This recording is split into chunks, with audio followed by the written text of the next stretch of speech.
Thank you for downloading this podcast from the BBC of A Point of View. The presenter is Will Self. We are living in a risk-averse culture. There's no doubt about that. But the risk that people seem most reluctant taking is not a physical, but a mental one.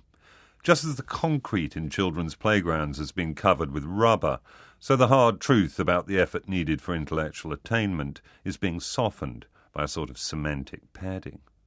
Our arts and humanities education at secondary level seems particularly afflicted by falling standards.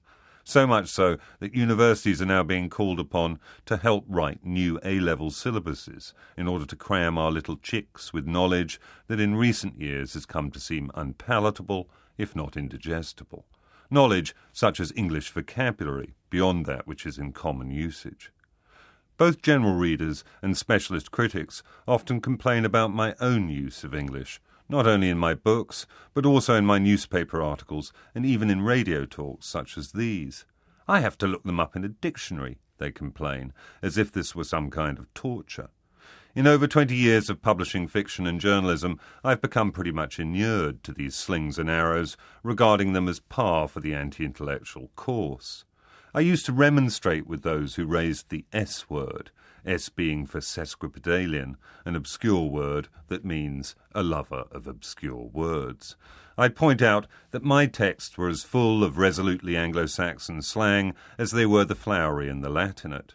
I'd observed that English, being a mishmash of several different languages, had a large and exciting vocabulary, and that it seemed a shame not to use it, especially given that it went on growing all the time, spawning argot and specialist terminology as freely as an oyster does its milt. But as time has gone by, I've stopped bothering. After all, one of the great things about writing, as opposed to other media, is that it makes no claims on people unless they engage with it. Words, no matter how torturous, don't leap out of books and articles and assault you. You have to go looking for them. No. Now I confine myself to making the rueful point that although the subject matter of my stories and novels, which includes such phenomena as sexual deviance, drug addiction and mental illness, has become quite unexceptionable, the supposedly difficult language they're couched in seems to have become more and more offensive to readers. Difficult is the key word here. In the past, before the withering away of censorship, it was the depiction of sexuality and the bodily in general, together with anything smacking of anti-authoritarianism, that was perceived as difficult. Virginia Woolf objected to Joyce's Ulysses on the grounds of its being prurient, not because it contained such tropes as ineluctable modality of the visible. While because Joyce himself refused to alter a single line in his short story Ivy Day in the Committee Room, one poking fun at the then Prince of Wales, his publisher delayed publication for more than a decade. To a contemporary audience, who can access graphic pornographic imagery and treasonable extremism with a few facile keystrokes, such taboos may appear absurd. Yet in a large part, the cultural history of the 20th century, in the West at least, was taken up with one battle after another as the territory formerly deemed difficult was conquered and renamed commonplace. The problem is that at the same time these victories were being won, another province was being abandoned without a fight. And this is the realm where films, paintings, novels, and even newspaper articles, radio and television programs are intellectually challenging. I don't for a moment mean to suggest that no one produces any more cultural artefacts that are difficult in this sense. Of course they do. It's just that these works are no longer regarded as the desiderata that any well-cultivated person aspires to an appreciation of. Rather, difficult works are parcelled off, and the great plurality and ubiquity of our media means that their specialist audience can be readily catered to, whether they are foot fetishists or Fourierists or anything else.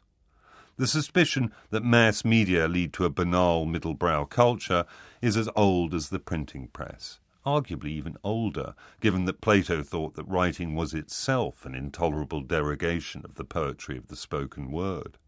But from the vantage of each successive wave-crest of popularization, the anxieties of preceding generations seem touchingly premature. Take the American cultural critic Dwight MacDonald, who coined the expression mid-cult to refer to those works which pretend to respect the standards of high culture, while in fact they water them down and vulgarize them. MacDonald was writing at a time when Nabokov's Lolita was the fastest-selling novel in American history. Aha, you may say, but that was purely because of its titillating subject matter. To which I would reply, quite possibly. But along with the paedophilia, Nabokov managed to thrust into his readers' tender lexicons many other difficult words, such as grue, heliotropic, solipsism, and Venus fabriculosa, often at a rate of more than one a page. The coincidence of these two kinds of difficulty was, I believe, nothing of the kind. In attempting to push forward into the realm of deadening conformity, the artists and writers of the 20th century employed all the weapons that there were to hand, and by making their works intellectually challenging, they deflected the accusation that their sexual or violent content was only there to arouse. Recall, the defence against a charge of obscenity remains to this day that a work exhibit genuine artistic merit.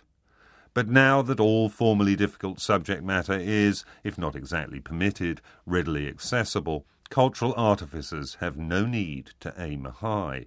The displacement of aesthetically and intellectually difficult art as the zenith has resulted in all sorts of sad and interrelated phenomena. In the literary world, books intended for child readers are repackaged and sold to kidult ones, while even notionally highbrow arbiters, such as Booker judges, are obsessed by that nauseous confection, a jolly good read. That Shakespeare remains our national writer is, frankly, bizarre, given that with his recondite vocabulary, myriad historical references, and convoluted metaphorical language, were he to be seeking publication in the current milieu, his sonnets and plays would undoubtedly also be branded as too difficult.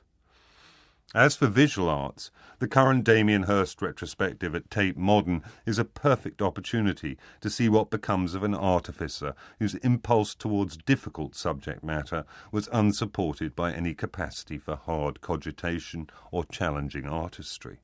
The early works, the stuffed animals and fly-bedizened carcasses, retain a certain, albeit recherché, shock value, while the subsequent ones degenerate steadily to the condition of knocked-off merchandise, making the barrier between the gift shop and the exhibition space evaporate in a puff of consumerism. But the most disturbing result of this retreat from the difficult is to be found in arts and humanities education, where the traditional set texts are now chopped up into boneless nuggets of knowledge, and students are encouraged to do their research, such as it is, on the web. In place of the difficulty involved in seeking out the literary canon, younger people are coming to rely on search engines to do their thinking for them. The end result of this will be a standardization of understanding itself, as people become unable to think outside of the box-shaped screen. The nadir came for me when my daughter, who had been assigned Great Expectations as a GCSE text, was told the novel's ending by her English teacher on the grounds that, having read the little gobbets served up for interpretation, according to her pedagogue, there was no necessity for her to try and choke down the whole indigestible meal. My figures of food are entirely fitting, because we are in danger of becoming morbidly obese through the consumption of such fast culture. The contrast with sport is instructive. In both realms of human endeavour, the consumers are largely passive, but at least sports fans, unlike cultural ones, don't protest against elite athletes or bar them from competing on the grounds that they are too fast, too strong, or too limber. On the contrary, we're repeatedly told by the likes of Sebastian Coe that athletes capable of the most difficult feats offer vital inspiration to couch potato kids.